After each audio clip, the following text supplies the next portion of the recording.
Assalamualaikum warahmatullahi wabarakatuh. Berjumpa lagi dengan saya, Ari Cahyani. Nah, kita semua tahu ya teman-teman bahwa ujian nasional pada tahun 2021 ini ditiadakan ya.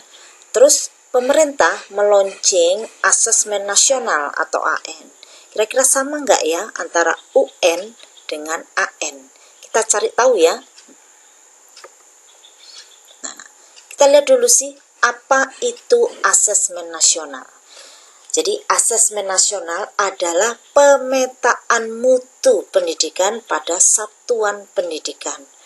Nah, ini berarti asesmen nasional itu tidak menilai secara individual murid, tetapi satuan pendidikan yang dinilai ya.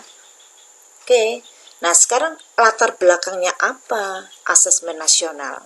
Ternyata Indonesia konsisten sebagai salah satu negara dengan peringkat hasil PISA terendah. Apa sih PISA? PISA itu singkatan dari Program for International Student Assessment. Jadi studi internasional tentang prestasi literasi membaca, matematika, dan sains. Kita lihat dari grafiknya bahwa untuk kategori membaca pada tahun 2018, Indonesia itu peringkat 72 dari 77 negara.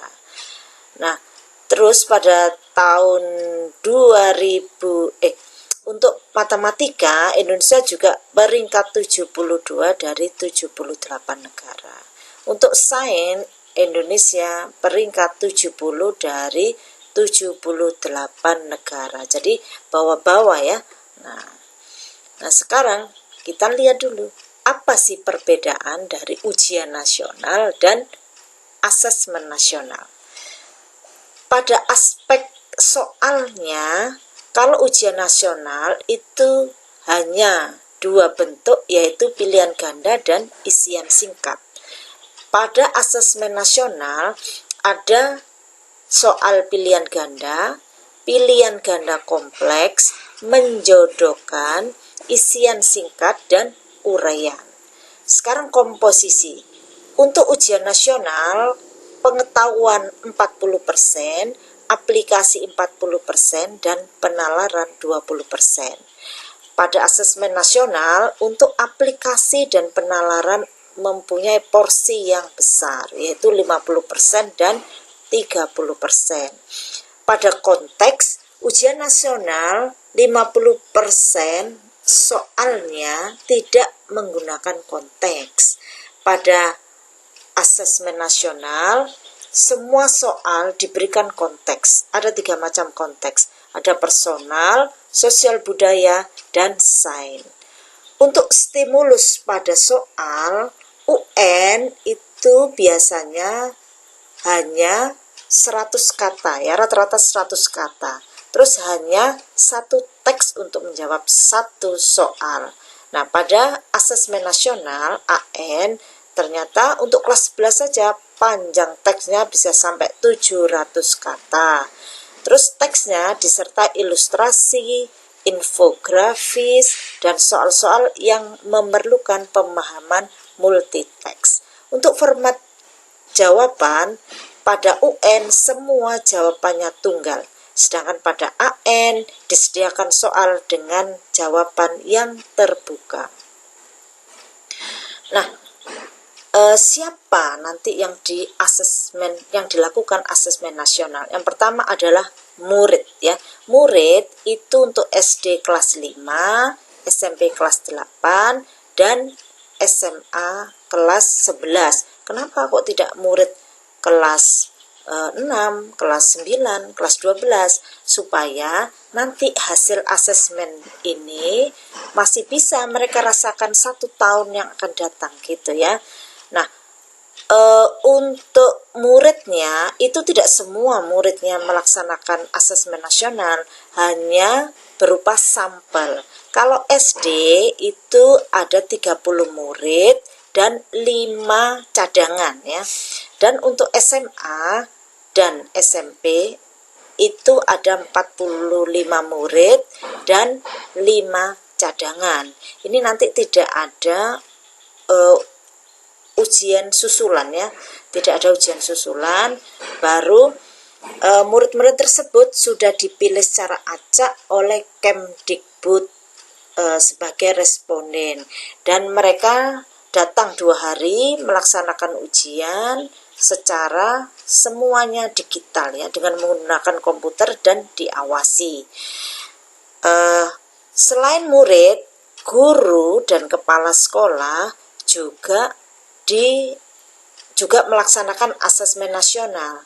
Jadi kalau guru dan kepala sekolah itu tidak diawasi seperti murid, tetapi dia melakukannya secara mandiri ya, diberi jangka waktu yang agak panjang, sekitar 2 minggu. Mungkin mereka bisa melaksanakan hanya sehari atau 2 hari, tapi diberi waktu yang agak longgar, seperti itu.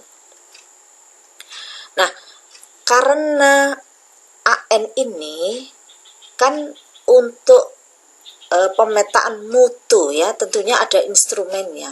Instrumennya ada 3 ya. Satunya asesmen kompetensi minimal atau AKM, yang kedua survei karakter, dan yang ketiga survei lingkungan belajar. Pada AKM nasional itu nanti terdiri dari 2 hal, literasi dan numerasi. Pada survei karakter itu ada aspek terpilih dari 6 profil pelajar Pancasila, dan survei lingkungan belajar ada aspek dari model sekolah efektif. Siswa mengikuti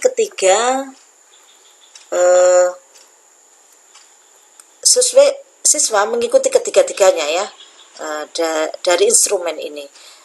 Khusus guru dan kepala sekolah hanya mengikuti instrumen survei lingkungan belajar. Nah, untuk AKM, apa aja sih yang diukur? Yaitu mengukur kompetensi berpikir atau bernalar siswa ketika membaca teks literasi dan menghadapi persoalan yang membutuhkan pengetahuan matematika atau numerasi.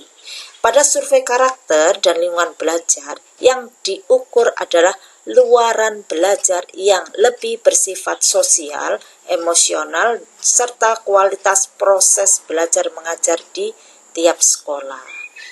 Nah, ini komponen AKM ada 2 ya, literasi teks dan literasi numerasi. Terdiri dari 3 hal, yaitu kontennya ada, proses berpikirnya ada atau kognitif, dan konteksnya ada. Untuk konteks ada 3 nih ya, personal, sosial budaya, dan saintifik. Nah, apa yang diukur pada survei karakter? Ya, jadi karakter yang diukur adalah pelajar Pancasila berupa beriman, bertakwa kepada Tuhan Yang Maha Esa dan berakhlak mulia, mandiri, bernalar kritis, berkebinekaan global, gotong royong, dan kreatif. Nah, kenapa sih kok kita harus mengukur karakter? Karena pendidikan itu tujuannya mengembangkan potensi murid secara utuh. Jadi nggak hanya fisik saja, tapi juga rohani. Tidak hanya berupa berpikir saja, tapi juga tentang emosionalnya. Ada gotong royong, ada praktek baik seperti ini ya. Nah, baru nantinya asesmen nasional ini mendorong mengembangkan sikap, ada nilai, dan ada perilaku yang mencirikan pelajar Pancasila. Nah, apa yang diukur pada survei lingkungan belajar? Yaitu iklim belajar dan iklim satuan pendidikan. Ada iklim keamanan sekolah, ada iklim kebinekaan sekolah, ada indeks sosial ekonomi, ada kualitas pembelajaran, dan ada pengembangan guru. Nah, ini salah satu contoh soal literasi membaca pada siswa SD kelas 5 ya. Untuk soalnya ya, stimulusnya. Ada 2 orang sahabat melakukan perjalanan panjang. Ketika di tengah perjalanan, mereka terlibat dalam suatu perdebatan. pertengkaran itu terjadi sampai salah satu dari mereka menampar yang lainnya. Sahabat yang ditampar itu tidak berkata apapun, tapi menuliskan suatu kata di atas hamparan pasir. Tulisan tersebut berbunyi, "Hari ini teman baikku menamparku." Walaupun mereka bertengkar, tapi tetap melanjutkan perjalanan bersama. Saat di perjalanan, mereka menemukan sebuah sumber air dan memutuskan untuk mandi. Namun malang, nasib teman yang ditampar tadi, ia tergelincir dan hampir tenggelam di dalam sumber air tersebut. Melihat itu, tentu saja teman yang menampar tadi menolongnya dan ia pun selamat. Setelah selamat dari tenggelam, ia menulis, "Hari ini teman baikku menyelamatkan nyawaku." Ukirnya pada sebuah batu. Jadi ada teks, ada juga gambar ya. Teman yang telah menampar dan menyelamatkan nyawanya tadi berkata, "Mengapa saat aku menyakitimu, kamu menulis di atas pasir, sedangkan saat aku membantu, kamu mengukir pada batu?" Kemudian ia menjawab, "Karena menulis di atas pasir mudah terhapus oleh sapuan angin, sedangkan mengukir di atas batu tidak mudah hilang oleh terpaan angin kencang." Ini adalah stimulusnya ya pada soal. Nah, sekarang bentuk soalnya. Berdasarkan bacaan di atas, maka kerjakan soal-soal berikut. Tentukan setiap pernyataan berikut sesuai dengan isi teks ataukah tidak. Misalnya pernyataannya, perjalanan kedua sahabat kemungkinan melewati padang pasir, sesuai atau tidak sesuai. Ini salah satu contoh dari pilihan ganda kompleks ya. Ini juga pilihan ganda kompleks, jadi menjawabnya lebih dari satu ya. Pilihlah pesan-pesan yang merupakan simpulan dari isi teks. Jangan mengingat kesalahan orang lain terlalu lama, dan sebagainya. Nah, ini contoh soal numerasi pada kelas 5 SD ya.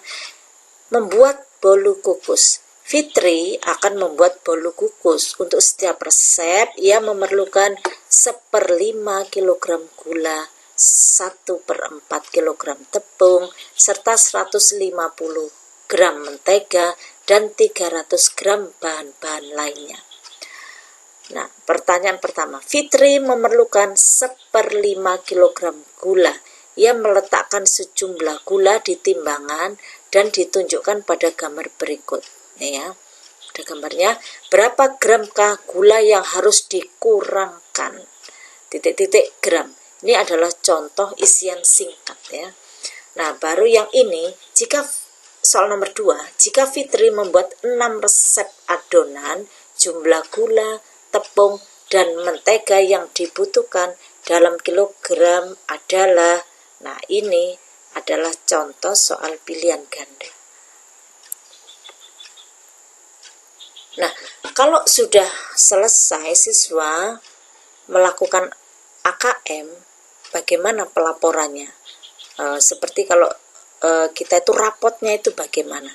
Ternyata rapotnya ada 4 kelompok yang menggambarkan tingkat kompetensi yang berbeda ya.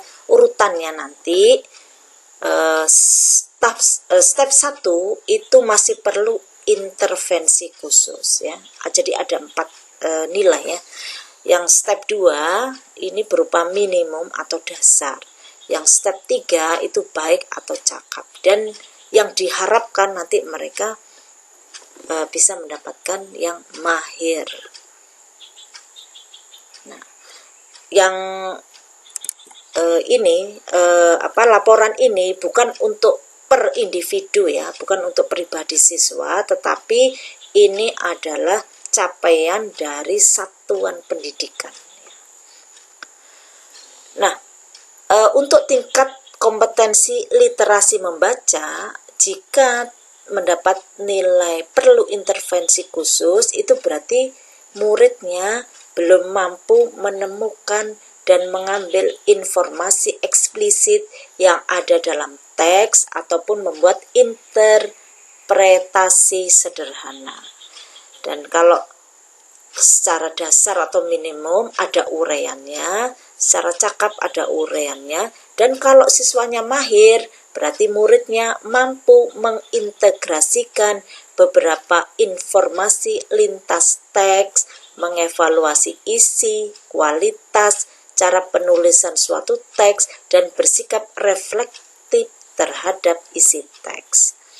Nah, kalau capaiannya pada tingkat kompetensi literasi numerasi apabila dia perlu intervensi khusus, berarti muridnya hanya memiliki pengetahuan matematika yang terbatas. Ini paling rendah ya. Murid menunjukkan penguasaan konsep yang parsial sebagian dan keterampilan komputasi atau komputer yang terbatas. Nah, kalau dasar ada kriterianya, kalau cakap ada kriterianya, kalau mahir berarti muridnya mampu bernalar untuk menyelesaikan masalah kompleks serta non-rutin berdasarkan konsep matematika yang dimilikinya. Yang ini kita harapkan ya. Nah, teman-teman sekalian, mudah-mudahan dengan video ini teman-teman sudah bisa mendapatkan sedikit gambaran tentang apa itu asesmen nasional dan apa itu AKM ya, dan apa bedanya dengan ujian nasional. Terima kasih mau menyimak video saya. Sampai bertemu lagi pada video-video selanjutnya. Assalamualaikum warahmatullahi wabarakatuh.